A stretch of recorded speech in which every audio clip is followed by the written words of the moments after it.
네, 안녕하세요. 오토플레이입니다. 저는 지금 제네시스 G70 슈팅 브레이크를 시승하고 있습니다. G70의 새로운 라인업이죠. 차량을 외관 형태의 디자인으로 바꿔서 다시 한번 내놓았어요. 페이스리프트를 거친 새로운 외모에다가 이 형상도 좀 바뀌다 보니까 완전히 새로운 차의 느낌이 나는 것이 지금 제가 타고 있는 이 슈팅 브레이크의 특징이라고 할 수 있겠는데요. 일단은 실물을 봤더니 제가 사진으로만 봤던 이미지와는 약간 다른 그런 인상을 전해주고 있습니다. 이 차는 2.0 가솔린 터보 엔진이고 스포츠 패키지를 담고 있어요. 그리고 후륜구동입니다. 250마력대의 4기통 가솔린 터보 엔진에다가 후륜구동으로 뒷바퀴를 굴리면서 재밌게 탈 수 있는 차죠. 사실 이 차를 외건이라고 부를 수도 있긴 하지만 정확한 명칭은 슈팅 브레이크가 맞아요. 예전에 슈팅 브레이크는 그 유럽의 귀족들이 사냥을 하러 떠날 때에 타는 마차를 일컫던 말이에요.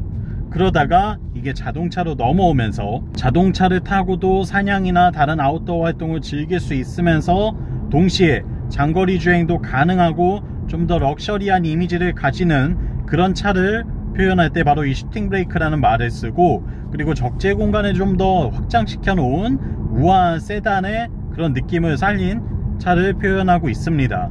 그러다 보니까 G70 세단과 수치가 완전히 똑같아요. 길이, 너비, 높이 이런 게 모두 다 동일합니다.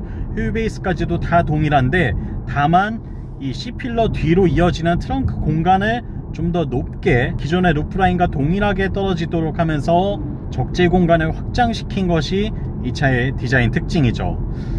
그래서 사실 실물을 보고 있으면 좀 더 이 차가 커 보이는 인상은 듭니다.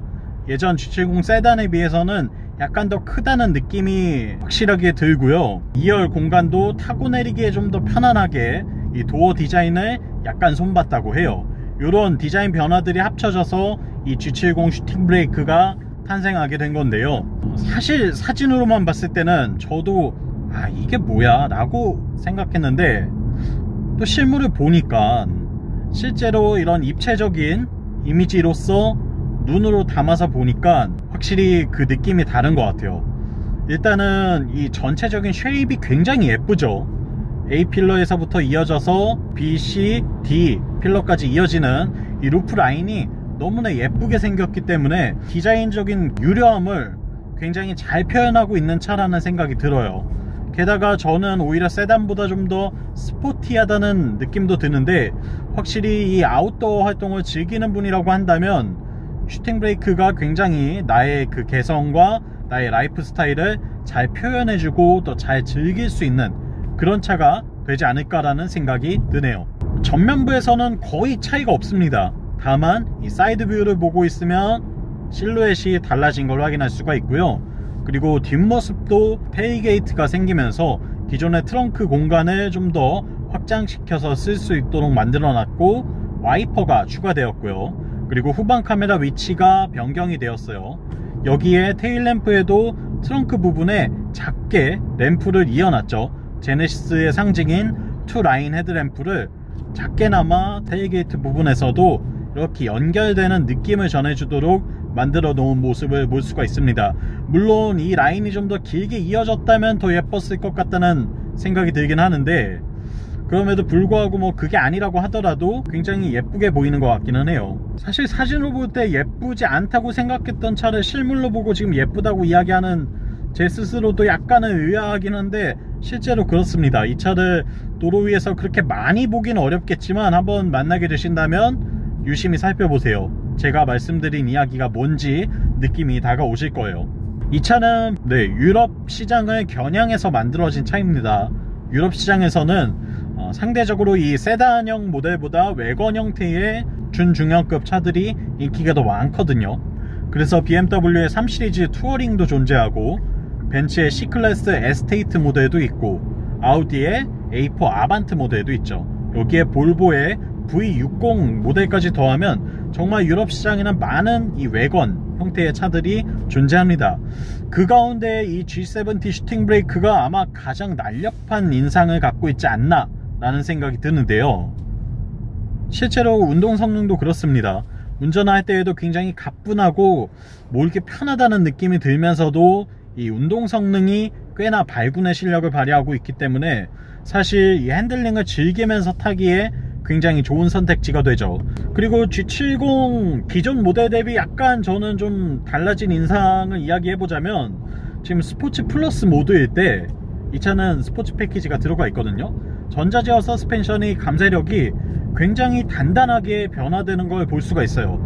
사실 이 초기형 G70은 스포츠 패키지를 넣어도 이 감쇄력의 변화가, 댐퍼의 변화가 굉장히 미미했기 때문에 이게 뭔가 라는 생각을 저는 개인적으로 아쉬움을 갖고 있었거든요. 근데 지금의 이 G70 슈팅 브레이크는 스포츠 플러스 모드에 넣고 나면 서스펜션의 움직임이 단단하게 조여지면서 거의 뭐 압축이 되지 않는 느낌으로 탄탄하게 노면을 움켜쥐고 달리는 느낌을 받을 수가 있습니다. 차선 변경을 이렇게 급하게 하더라도 차가 무게중심이 한쪽으로 이동이 급하게 되는데 이 상황에서 좌우로 잘 버텨주는 느낌을 받을 수가 있고요. 또 컴포트 모드로 바꿨을 때에는 승차감이 굉장히 부드러워져요. 이 차이가 예전에는 한 요만큼이었다고 한다면 지금은 한 이 정도로 늘어난 것 같아요. 단단함과 부드러움의 차이가 확실히 좀 나누고 있는 모습입니다. 예전보다는 훨씬 더 좋네요. 이렇게 운전자로 하여금 더 큰 만족감을 주기 때문에 이런 점에서 봤을 때 저는 지금의 서스펜션 변화는 반갑게 느껴집니다. 시승차는 후륜구동이기는 하지만 타이어는 4계절 타이어를 장착하고 있어요. 미쉐린 프라이머시 4 올 시즌 타이어 제품을 쓰고 있는데요. 이 여름용 고성능 타이어를 끼게 되면 좀 더 그립이 쫀득쫀득해지면서 운전을 즐기기에도 더 좋지 않을까 라는 생각이 드네요. 그리고 LSD가 포함되어 있죠. 스포츠 패키지에는 LSD가 들어가는데요. 덕분에 운전을 좀 더 재밌게 즐길 수가 있습니다. 구동력 확보 측면에서도 훨씬 더 즐거운 펀드라이밍을 느낄 수 있는 게 또 하나의 장점이 되겠죠. 출력 자체는 사실 4기통 200마력대의 엔진이기 때문에 막 엄청나게 빠르게 튀어나간다는 느낌은 아니에요. 부드럽고 편하게 탈 수 있는데 어느 정도의 가속력도 확보가 가능하다 라는 수준으로 확인을 하시면 될 것 같은데요. 나쁘지 않습니다. 사실 이 정도의 출력이 적당하다고 생각해왔던 사람이기 때문에 이 차의 3.3 트윈터보 엔진은 너무 좀 오버스펙이라고 느껴왔었거든요. 그래서 오히려 이 파워트레인이 적용된 게 훨씬 더 좋은 선택이다 라고 보여지고요. 그리고 구동 방식도 저는 후륜구동을 선택하시는 걸 더 추천드려요. 적어도 G70이라면 말이죠.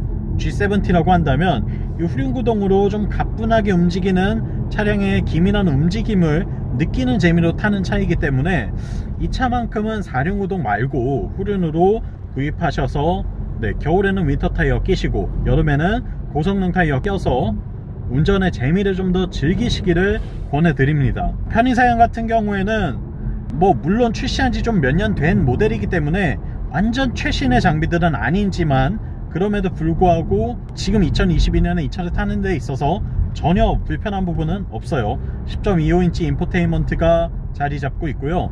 12.3인치의 디지털 클러스터도 3D로 지원을 해줍니다. 여기에 주행보조 시스템도 상당히 똑똑하게 움직이는 모습들을 확인할 수가 있죠. 그 외에도 렉시콘 사운드 시스템을 넣어두었고요. 통풍 시트도 적용되어 있습니다. 열선 스티어링 휠이나 열선 시트 같은 것들도 모두 다 포함되어 있고 시프트 바이 와이어나 무선 충전 이런 다양한 장비들을 모두 다 고르게 갖추고 있어요. 여기에 가죽 시트도 나파 가죽을 쓰고 그리고 이 헤드라이너 부분도 알칸타라 재질을 사용함으로써 차가 굉장히 럭셔리한 그런 프리미엄 브랜드의 컴팩트 세단 또는 컴팩트 외건의 이미지를 잘 표현해주고 있는 게 이 차의 특징이라고 할 수 있겠네요. 이렇게 부드럽게 편하게 달리고 있을 때에는 정숙성도 나쁘지 않아요. 소리가 유입되거나 시끄럽게 느껴질 법도 한데 부드러운 움직임과 승차감을 보여주고 있습니다. 그리고 연비는 지금부터 한번 리셋을 시켜놓고 도착지까지 이동하면서 연비를 체크해 볼게요. 운전하기는 정말 너무 편해요. 잘 나온 차입니다. 다만 뒷좌석이 그렇게 넓지 않다는 게 아쉬움이라면 아쉬움이죠. 하지만 이 차는 뒷좌석에 사람을 태운다기보다 이렇게 간단한 짐을 놓거나 정말 급할 때에만 이용하는 그런 용도로 활용하는 게 적합한 차이기 때문에 이마저도 뭐 이게 단점이다 라고 이야기를 해야 하는지는 잘 모르겠어요. 저는 네, 그렇게 생각을 하고 있고요. 루프라인은 그래도 조금 더 쾌적해진 느낌을 전해주고 있고, 다만 이 발 공간은 여전히 슈팅 브레이크가 되었다고는 하지만 변화가 없습니다. 기존과 동일하게 2열 공간은 동일한 사이즈를 보여주고 있고, 트렁크 같은 경우에는 높이가 확실히 좀 더 높아지면서 이 적재 공간이 커졌다는 느낌은 드는데, 그럼에도 불구하고 기본적으로 G70이 트렁크 자체가 큰 차는 아니었거든요. 그렇기 때문에 만약에 이 동급의 경쟁 모델들과 비교를 한다면 트렁크는 좀 작은 편이라고 생각하시면 좋겠네요. 운전이 재밌고 주행이 편안하고 그리고 유지관리가 부담 없는 데다가 편의 사양을 고르게 잘 갖추고 있고, 스포츠 드라이빙과 또 부드럽게 달리는 운전을 모두 다 누리고 싶은 분이라고 한다면 차가 아주 좋은 선택지가 될 것 같습니다. 출시한 지가 몇 년 된 셰시인데도 지금 타도 전혀 아쉬움이 느껴지지 않아요. 굉장히 잘 만들어진 차고 심혈을 기울여서 탄생한 차라는 건 변함없는 사실인 것 같습니다. 지금 연비 같은 경우에는 11.5km 달렸고요, 리터당 11.8km가 나오고 있네요. 네, 지금까지 G70 슈팅 브레이크를 짧게나마 만나봤고요. 추후에 별도의 시승 기회가 있다면 좀 더 자세히 차를 타보고 느끼면서 다시 한번 시승기로 전달해 드리도록 하겠습니다. 구독과 좋아요로 응원도 많이 부탁드리고요. 다음 시간에 또 만나요. 안녕.